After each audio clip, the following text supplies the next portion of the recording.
亲爱的朋友们，欢迎来到微光夜读。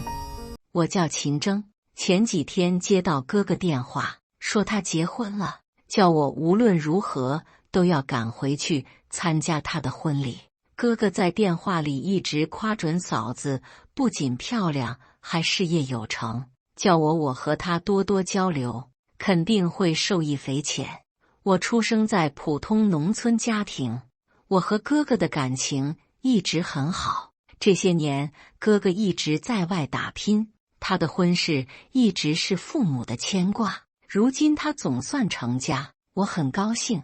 我主持的项目虽然在节骨眼上，任务紧迫，加班是常态，但我还是毫不犹豫提交了3天请假申请。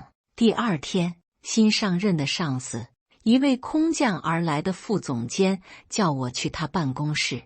眼前的副总监看起来不到30，很年轻，身材很好，留着短发，给人很干练的感觉。然而，他一开口就把我愣住了。秦征，你被裁员了。他的脸上挂着冷静而平淡的笑容，眼神却没有丝毫波动，似乎他此时正处理的只是一件极为普通的事情。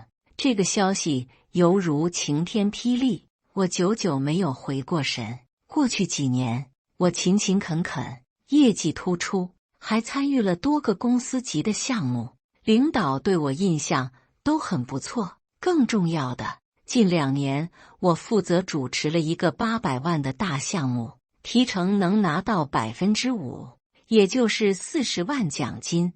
项目预计年底能完成。正当事业上升期的我，怎么会突然就被裁掉？我不敢相信自己的耳朵。为什么？我的业绩一直在部门前列，我负责的重点项目也在关键节点，怎么可能突然裁员？苏然淡淡的回答：你说的没错，你负责的项目确实在关键期，但你请了3天假，这还不是主要的。恰好最近公司在推行降低成本改革，领导可能考虑你缺乏些做事责任心，所以你被优化。我强压下心中的愤怒，深吸一口气，这个决定是不是有些草率了？公司已决定，无法改变。他看了我一眼，语气依旧平稳。秦征，我知道你有能力，所以我一直在老板面前替你求情。奈何他没有继续说下去，而是长长叹了口气。我低下头，咬紧牙关。然而当我离开时，我发现他嘴角浮现一抹淡淡的笑意。那一刻，我瞬间明白过来，这位新来上司的话不可信。离开公司后，我拖着疲惫的身躯回到出租屋中。我被裁员的事，我没有告诉父母，更没有告诉哥哥。一想到哥哥的终身大事落地，我心情好了些。工作失去了，再找就是了，不是什么大不了的事。只是我负责的团队已经跟我好多年，他们是我一手培养起来的。如今离开公司，我对他们有些不舍。很快，团队成员在群里发消息，他们个个义愤填膺。征姐，领导真是瞎了眼，竟然把你辞了。此处不留爷，自有留爷处。征姐，你放心，我们跟你走，这破公司没必要继续待下去了。看到他们在群里发的信息，我笑了笑，安慰他们不要冲动，他们都有家室，肩上负担重，因为一时赌气跳槽是大忌，不像我一个人无牵无挂。这时，哥哥又打来电话：征儿，记得明天来参加我们的订婚宴。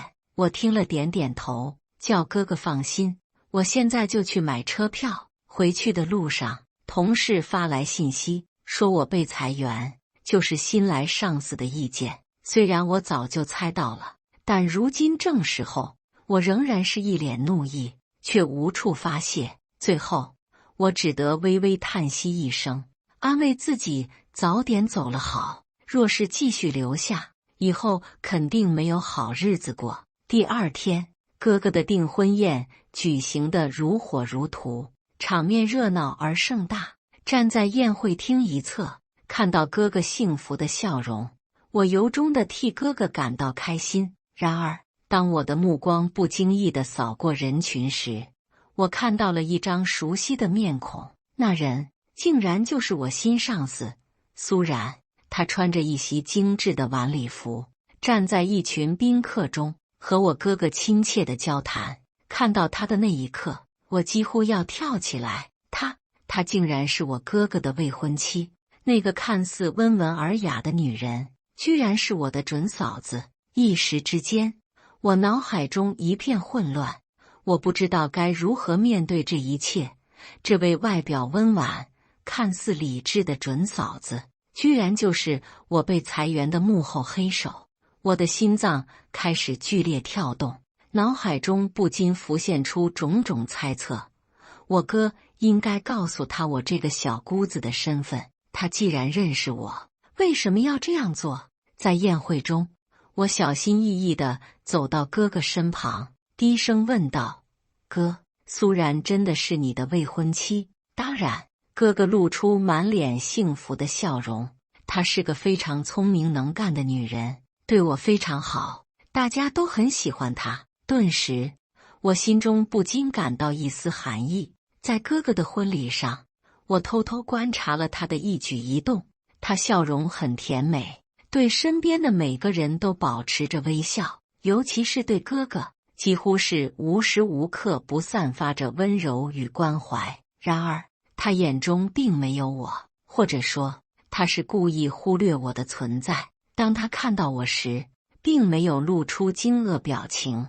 看来我猜的没错。其实，在公司时他就得知道了我的身份。见面后，他只是冲我笑了笑，打了一个招呼就离开了。婚宴结束后，我把哥哥拉到一边，想起了被裁，我一个劲抹泪。哥哥心疼我，问我受到了什么委屈，我如实相告。然而，哥哥听了一个劲摇头，说我嫂子不是那样的人。说完，哥哥拍了拍我的肩膀：“小妹，你嫂子和我说，她在老板面前一个劲替你求情，她也尽力，你别怪她。”看来嫂子是恶人先告状。见哥哥深信不疑的样子，我只得摇头离开。回到家后，我努力让自己保持清醒。嫂子的目标并不单纯，她想要我离开，不只是因为我在公司里出色的工作表现，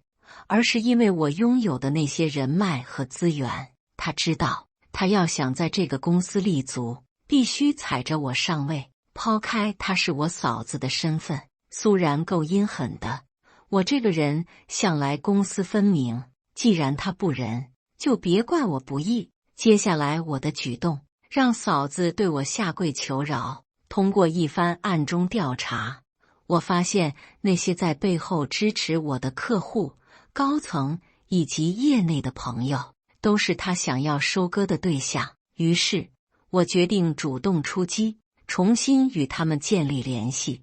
我联系了几位曾经在我手下合作过的客户，并且坦诚地告诉他们，我虽然离开了公司，但我依然会继续为他们提供服务，甚至在新的平台上带来更多的业务机会。出乎意料的是，这些客户并没有因为我离开公司而放弃对我的支持，反而对我在新公司重新崛起充满了期待。与此同时，我所在团队的骨干成员，他们在嫂子苏然的手下过得并不愉快。一开始，我并不同意他们辞职来投奔我，因为我所在的公司刚刚起步，效益不怎么好，他们跟着我会吃亏，至少薪水方面会低不少。不久后，随着大家一起努力，公司效益逐步提升，有几个骨干成员对我的能力表示钦佩，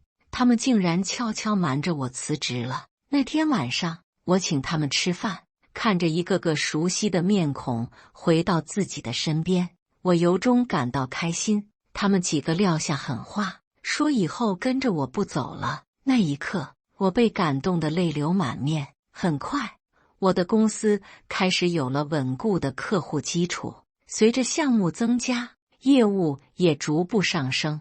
而苏然则明显感到了压力，他开始采取一些小动作，试图通过削弱我和我团队的资源来进行打压。但每次他的手段都被我提前预判，并成功反制。几次失败后，他失去了冷静，竟然开始私下里与一些行业内的高层人士接触，试图通过人脉和影响力来压制我和我的团队。一次，我们偶然在一个行业聚会上碰面，他对我露出了久违的笑容，却有一丝不易察觉的寒意。秦征，最近听说你们的公司表现不错，他笑着说道，语气平淡。你们的项目做得很好，市场反响也很好。我点点头，心中却涌上一股冷意。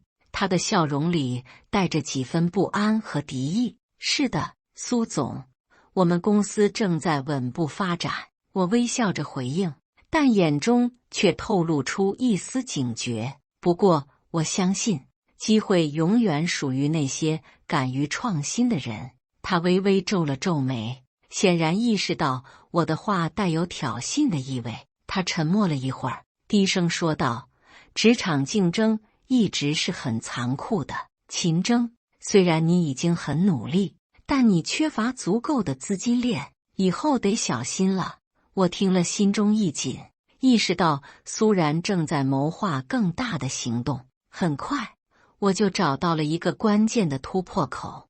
我从几位行业内的朋友那里得到的情报，他正在推进一个全新的项目，并且试图通过这个项目获得更多的投资与资源。然而，这个项目并不成熟，而且它的战略存在漏洞。如果我能够从中插手，并提出一个更优的方案，就能让它陷入困境。我没有任何犹豫，立即召集我的团队开始策划。我们开始深入分析苏然的项目方向，发现他忽略了市场的潜在需求，而这个空缺正好是我们可以填补的地方。我和团队几乎是日夜兼程的工作，终于在1个月后提出了一个能够直接挑战苏然项目的方案。我们不仅用更具前瞻性的战略填补了它的漏洞，还将客户需求和市场趋势准确结合，赢得了客户的认可。苏然得知我们提出的方案后，面露难色。他知道他的项目已经岌岌可危，而我的方案已经成功吸引了他一部分客户的兴趣。尽管他依旧面带微笑，但他眼中的焦虑与怒火已经无法掩饰。几天后，行业的另一场大会上，我们的项目正式亮相。他的团队试图通过一场精彩的演讲来推销他的项目，但我们的方案不仅在质量上领先，更在创意与执行力上打破了行业的陈规。最终，在这场行业大会上，客户和投资者的选择指向了我们。他失败了。随着大会的落幕，苏然的公司面临着巨大的舆论压力和投资者的质疑。我们俩再次相遇，他跪下来求我，说他错了，她是我的嫂子，我怎么能让她下跪？把她搀扶起来后，我大步离开了。这一次，他失去的不仅是这个项目，更是整个行业的信任，而我则凭借不懈努力站稳了脚跟。几个月后，我和我的团队成功签下了多个大项目，市场地位不断提升。职场中真正的强者，往往不是那些靠关系和权谋取得一时胜利的人，而是那些能够在最艰难的时刻，凭借智慧和勇气逆袭的勇者。接下来是我们本期第2个故事，记得点击订阅并开启小铃铛。那房子原先是谁家的？李婶压低声音问。客栈昏暗的楼梯口，那个背帆布包的男人停下脚步，侧过脸，脸上没什么表情。不记得了。他说。李婶看着他上楼的背影，觉得这人有古怪。晚上，村里传来王虎摔酒瓶的声音，很响，像是在砸什么东西。李婶想起那个男人在窗口站了很久，一直望着王家大院的方向。1985年秋天，一辆绿皮长途汽车在南方的山路上颠簸了一整天，车上的人昏昏欲睡，只有靠窗的那个男人一直睁着眼睛，看着窗外的山和田。他穿一件洗得发白的蓝色中山装，背一个旧帆布包，看上去40来岁。车到清溪村路口的时候，天快黑了。村口停着一辆拖拉机，司机是个黑瘦的中年人，正蹲在地上抽烟。去村里吗？男人走过去问。去，5毛钱。司机看了他一眼，把烟头扔在地上。拖拉机突突突地开进村子，村里的路都是土路，两边是低矮的砖房。傍晚的炊烟从烟囱里冒出来，空气里有柴火和饭菜的味道。你是来走亲戚的？司机回头喊。男人应了一声。拖拉机在村中心停下，男人付了钱，背着包往村东头走去。路上遇到几个村民，他们看了他一眼，继续低头走路，没人认出他来。村东头有一座老宅子，青砖墙，黑瓦顶，2扇木门半开着。院子里传来说话的声音，还有碰酒杯的声音。男人在门口站住了，他看见院墙上贴着红纸，上面写着王家大院4个字。院子里坐着4、5个男人，中间那个光着膀子，胳膊上有刺青。他端着酒碗，正大声说着什么。王老大说的对，这清溪村以后就是咱们说了算。一个瘦高个子拍着桌子说：“那是，谁敢不服，老子就让他知道厉害。”那个光膀子的男人把酒碗往桌上一砸。门口的男人看了一会儿，转身走了。他的脚步很轻，没发出什么声音。村西头有一家客栈，是一栋2层的木楼，看着有些年头了。招牌上写着李家客栈。住店吗？柜台后面探出一个50多岁的妇人，她穿着洗得发白的蓝布衫，头发挽成一个髻。住，有房间吗？男人问。有，楼上靠里的那间，干净，1天2块钱。李婶说着，从抽屉里拿出一把钥匙。行。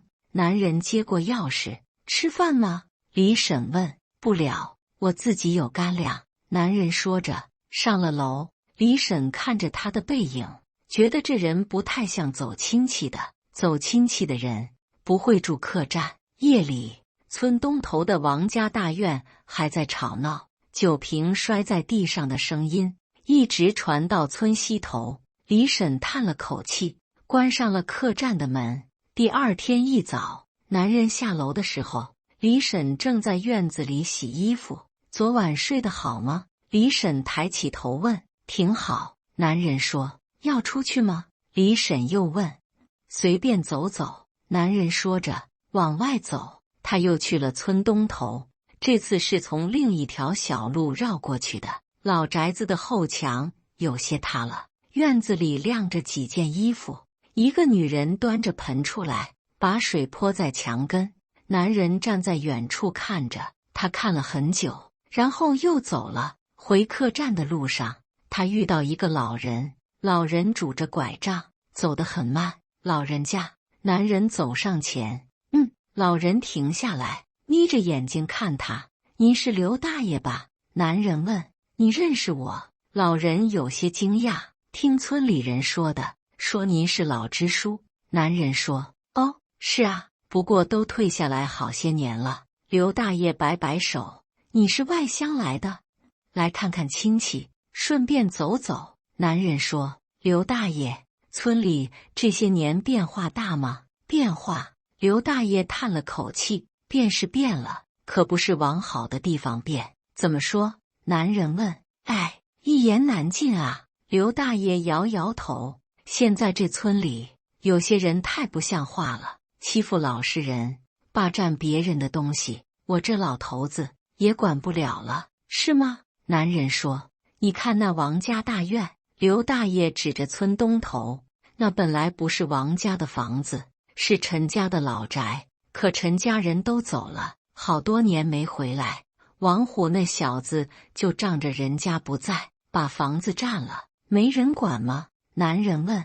谁管？村干部怕他，他在村里横惯了。刘大爷说着，咳嗽起来。刘大爷，你慢点走。男人扶住他，谢谢你啊，年轻人。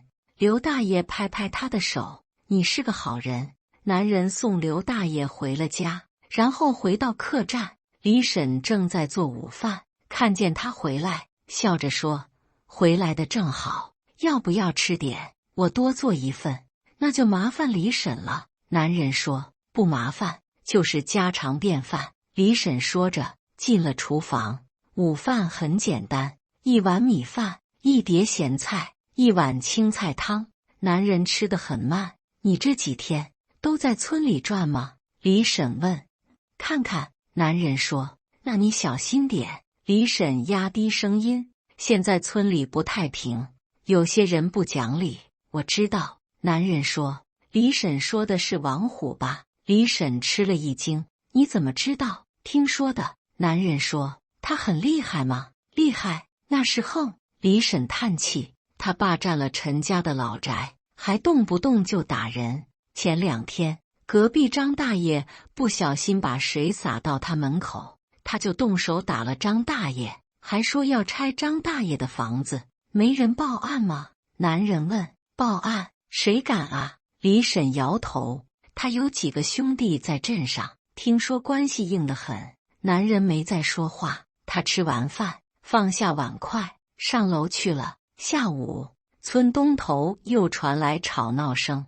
男人站在窗口，看着那个方向，他一直站到天黑。第3天，男人又去了老宅子附近。这次，他看见王虎从院子里出来。王虎30来岁，长得5大3粗，脸上有一道疤。他走路的时候，2只手插在裤兜里，一副天不怕地不怕的样子。王老大，后面跟着的几个人喊：“今天去镇上办事，你们看好院子。”王虎说：“得嘞。”那几个人应着。王虎走了，院子里安静下来。男人走到门口，往里面看了看，院子里堆着一些旧家具，有些已经烂了，墙角还有几个破木箱子。你看什么看？一个人从屋里出来，冲他喊：“没什么，就是看看。”男人转身就走。站住！那人追出来：“你是谁？鬼鬼祟祟的。”“我是外乡来的，听说这院子挺有名，就过来看看。”男人说：“看，这是王家大院，不是随便看的。”那人推了他一把：“快滚！”男人被推的退了2步，他站稳了，什么也没说，转身走了。那人在后面骂骂咧咧的：“什么玩意儿，还敢来这儿看？”男人回到客栈的时候，脸上还是没什么表情。李婶看见他，问：“怎么了？是不是遇到王虎那伙人了？”“没事。”男人说。“你以后别往那边去了。”李婶担心地说：“他们可不是好惹的。”“我知道。”男人说着上了楼。晚上，男人坐在房间里，桌上放着一盏煤油灯。他从帆布包里拿出一个笔记本，翻开来看，本子上记着一些名字：王虎、王虎的几个兄弟，还有村里的几个干部。每个名字后面都有一些记录。他看了一会儿，合上本子，吹灭了灯。第4天早上，王虎回来了。他坐在院子里，喝着酒，骂骂咧咧的：“妈的，镇上那帮人，一个个都是软骨头。”他把酒碗往桌上一砸：“王老大，怎么了？”旁边的人问：“还能怎么了？那块地说好了是咱们的，结果又变卦了。”王虎骂道：“那怎么办？怎么办？老子亲自去找他们，看他们敢不敢不给面子。”王虎站起来：“走！”他带着几个人气势汹汹地往村口走。路上，他们遇到了男人，男人正从村口往回走，手里提着一袋东西。站住！王虎喊。男人停下来，看着他们。你就是那个外乡人？王虎走到他面前。是。男人说。听说你最近总在我家大院附近转悠。王虎盯着他。你想干什么？没想干什么，就是看看。男人说。看你妈个头！王虎一把抓住他的衣领。我告诉你，这村里是老子的地盘，你再敢乱转悠，老子就把你赶出去。我知道了。男人说。他的声音很平静。王虎看着他，觉得这人有点古怪。一般人被他这么吓，早就慌了，可这人居然这么平静。你他妈的是不是傻子？王虎骂道。不是。男人说。滚！王虎松开手，一脚踢在客栈的门上。还有你，李婶，以后别让这种人住你的客栈，听见没有？李婶站在门口，吓得脸都白了。知道了，知道了。王虎骂骂咧咧地走了。李婶赶紧把男人拉进客栈。你没事吧？没事。男人说。你还是快走吧。李婶劝道。王虎那人什么事都干得出来。不用。男人说。李婶，麻烦你帮我准备一些东西。什么东西？李婶不解。一些家乡的特产，笋干、豆腐干，还有那种腌菜。男人说。我要带回城里送给朋友。你这时候还想着这个？李婶觉得不可思议。对，我朋友喜欢吃这些。男人说。麻烦李婶了。好吧，我下午就给你准备。李婶说。男人上楼去了。李婶看着他的背影，摇摇头。这人真是奇怪。下午，村里来了几个陌生人，他们穿着干部服，在村里转了一圈。刘大爷看见了，问：你们是哪里来的？我们是镇上来的。其中一个人说：来了解一些情况。了解什么情况？刘大爷问。就是一些日常情况。您是老支书吧？我们想跟您聊聊。那人说。刘大爷把他们让进屋，他们聊了很久。聊完以后，那几个人离开了。刘大爷站在门口，看着他们走远，脸上露出若有所思的表情。晚上，男人又站在窗口，他看见王家大院的灯亮着，院子里传来喝酒的声音。李婶敲门进来，手里提着一个袋子。你要的东西我都准备好了，谢谢李婶。男人接过袋子。你明天就走吗？李婶问。不一定，可能还要待1-2天。男人说。那你小心点。李婶叮嘱道。我会的。男人说。李婶走了。男人坐在床上，打开那个袋子，看了看里面的东西。第5天早上，村里突然传来汽车的声音。这声音在清溪村很少听到，村民们都跑出来看。几辆吉普车开进了村子，车上下来几个穿着正装的人，他们看上去很有气势。这是哪里来的领导？村民们议论纷纷。好像是县里的。县里的领导来咱们村干什么？那几个人四处看着，好像在找什么人。王虎听到动静，也从院子里出来了。他整了整衣服，脸上堆起笑容，走到那几个人面前。领导好。他递上一支烟。我是这村里的王虎，您几位是来视察工作的吧？为首的那个人看了他一眼，没接烟。你是王虎？对对对。王虎点头哈腰。有什么需要，您尽管吩咐。陈主任在哪里？那人四处张望。我们是来接陈主任回市里的。陈主任？王虎愣住了。就在这时，客栈的门开了，男人走了出来。他还是穿着那件蓝色中山装，背着那个帆布包。那几个人看见他，立刻快步走过去。陈主任，让您久等了。为首的那人恭敬地说。我们来晚了。没事。男人陈建国说。来得正好。村民们都愣住了。这个住在客栈里的外乡人，居然是市里的领导。王虎站在原地，脸色一下子变得煞白，整个人瞬间双腿发软，瘫坐在地。他想起前几天城里的表哥跟他说过，市里有个姓陈的主任，权力很大，好像就是清溪村出去的。他再看看眼前的陈建国，突然想起什么：“你是？”王虎的声音在发抖：“我是陈建国。”陈建国看着他：“那座老宅是我家的祖宅。”陈主任。王虎的声音带着哭腔。村民们围了过来，大家都不说话，只是看着跪在地上的王虎。张大爷从人群里走出来，他的脸上还有上次被打的伤痕。陈主任。张大爷走到陈建国面前：“您可算回来了。这个王虎在村里欺负了多少人？他霸占了您家的祖宅，还把里面的东西都砸了。对，他还抢我家的地。”另一个村民喊道：“他打我老伴，说我老伴挡了他的路。”又一个人说。村民们纷纷说起王虎的恶行。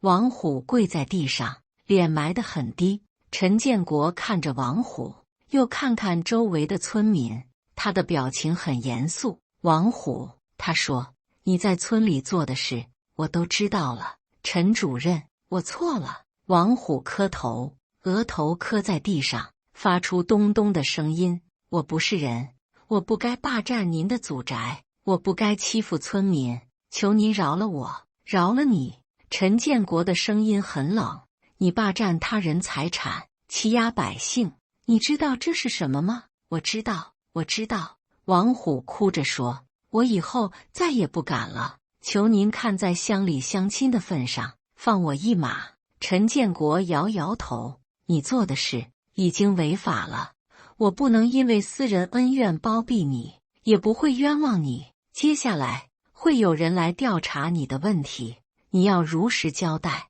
他转身对那个县里的领导说：“麻烦你们了。”“应该的。”那人说：“我们会彻查此事。”几个工作人员走过来，把王虎扶起来。王虎还在哭，还在求饶。村民们都拍手叫好。刘大爷走到陈建国面前，握住他的手：“建国啊，我就知道是你，你小时候的样子，我还记得。”“刘大爷！”陈建国叫了一声，眼眶有些红。“好孩子，你是个好孩子。”刘大爷拍着他的手：“你父母在天上，也能安心了。”李婶也走过来：“陈主任，我不知道是您。”“李婶，谢谢您这几天照顾我。”陈建国说：“您给我准备的东西，我会带走的。那都是小事。”李婶擦着眼泪。县里的领导说：“陈主任，我们该回去了。”“等等。”陈建国说：“我想去祖宅看看。”“好。”陈建国走到村东头，村民们都跟在后面。老宅子的门还开着，院子里一片狼藉，家具都烂了，墙角堆着垃圾。陈建国站在院子里，看着那些残破的东西，他一句话也没说。“陈主任，这些东西……”县里的领导问：“让人来修。”陈建国说：“能修的都修好，这是我父母留下的。”“好。”陈建国在院子里站了很久，他看着那些旧家具，看着那些烂木头。“我小时候在这院子里玩。”他说：“我父亲在那棵树下教我写字。”他指着院子里的一棵老树，树已经很老了，树干都开裂了，树还活着。刘大爷说：“这树有几十年了。”陈建国点点头。他在院子里又转了一圈，然后走出来：“走吧。”他对县里的领导说。几辆车开出了村子，村民们站在路边，一直目送到车子消失。接下来的几天，市里和县里的工作人员来了好几次，他们调查王虎的问题，记录村民的证词。王虎被带走了，他走的时候，整个人都瘫了。镇上的人听说了这件事，都吓坏了。王虎的几个兄弟也被调查了，村里的土地和房产都重新清查了一遍，很多被霸占的地和房子都都还给了原来的主人。张大爷拿回了自己的地，他站在地头，老泪纵横。这么多年了，终于拿回来了。他说，过了半个月，陈建国又回来了。这次他带了一些工匠，工匠们开始修祖宅。他们换了新瓦，修了墙，把院子里的垃圾都清走了。那些旧家具，能修的都修好了，修不好的，陈建国让人按照原样重新做了。老树也被照顾了，工匠们给他施肥、浇水。1个月后，祖宅修好了，青砖墙又恢复了原来的样子，黑瓦顶也换新了。院子里种了几棵新树，老树旁边立了一块石碑，碑上刻着陈氏祖宅4个字。修好那天，村里来了很多人，大家都来看，真好看啊！村民们说，跟以前一样了。陈建国站在院子里，他看着那些修好的家具，看着那棵老树。建国啊，刘大爷走过来，你要回市里了吧？明天就走。陈建国说，这房子你以后还回来住吗？刘大爷问。会的。陈建国说，逢年过节我会回来。那就好，那就好。刘大爷点点头。这房子有人住，才有生气。第2天早上，陈建国要走了，村民们都来送他。李婶给他装了一大包东西。陈主任，这些都带着。李婶说，都是家乡的土特产。谢谢李婶。陈建国接过包。建国啊，刘大爷拉着他的手，谢谢你为村里做的事。王虎那个祸害终于除掉了。刘大爷，我只是做了该做的。陈建国说，家乡是养育我的地方，我希望家乡能越来越好。会的，会的。刘大爷说着，眼圈红了。车来了。陈建国上了车，车子开出村口的时候，他回头看了一眼，村民们还站在那里，向他挥手。祖宅的黑瓦顶在晨光里闪着光，车子越开越远，最后消失在山路上。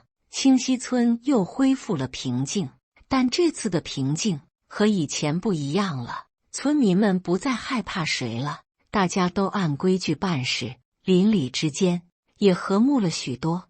张大爷在自己的地里种了菜，他每天早上都去地里看看，这地总算是自己的了。他对老伴说，老伴笑着给他送饭。李婶的客栈生意好了，来村里玩的人多了，都要住他的客栈。你这里住过大领导，我们也要沾沾光。客人们笑着说。李婶也笑，他把陈建国住过的那间房子收拾得干干净净，房间里还摆着他留下的那个笔记本，本子上记着王虎和那些恶霸的名字，每个名字后面都有详细的记录。刘大爷有时候会去祖宅看看，他坐在院子里的石凳上，看着那棵老树。建国那孩子有出息，他对来看他的人说，他父母养了个好儿子，可不是吗？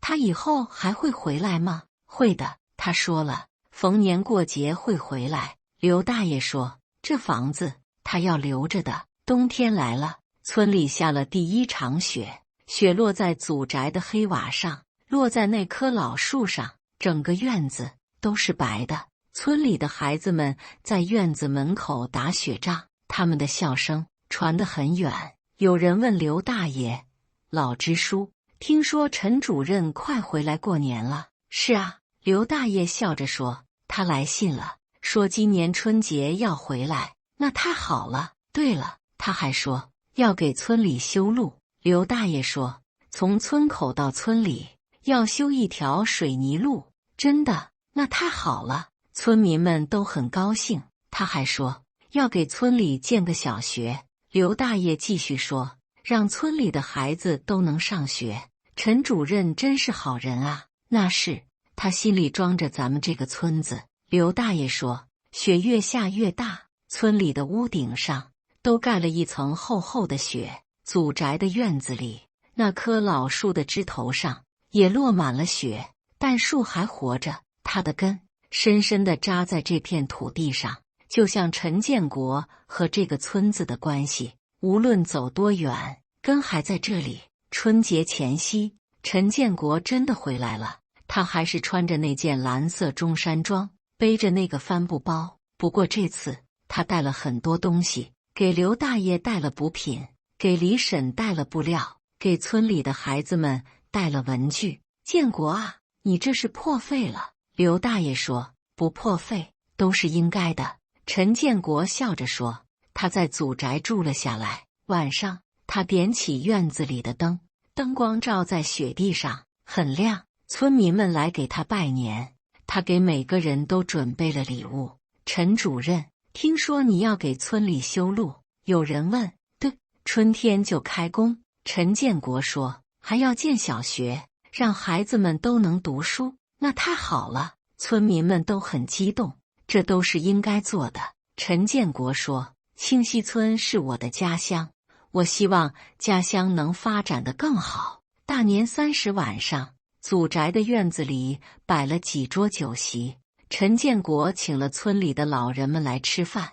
刘大爷坐在主位上，他端起酒杯，对陈建国说，建国啊，你是咱们村的骄傲，你父母在天上也高兴。刘大爷，我敬您。陈建国站起来，谢谢您这么多年照看着祖宅，这是应该的。你父母对我有恩。刘大爷说着，眼圈又红了。两个人喝了酒，院子里很热闹，大家吃着饭，说着话，笑着。那棵老树上挂着红灯笼，灯笼在风里摇晃，发出温暖的光。远处，村里传来鞭炮声。新年到了。陈建国站在院子里，看着这一切，他的脸上露出了笑容。这个春节，清溪村过得特别热闹。感谢大家的观看，本期故事精彩吗？欢迎大家在下方评论区吐槽。如果你喜欢这类故事，记得点击订阅微光夜读，并分享给更多的人，这会对我帮助很大。再次感谢大家的观看。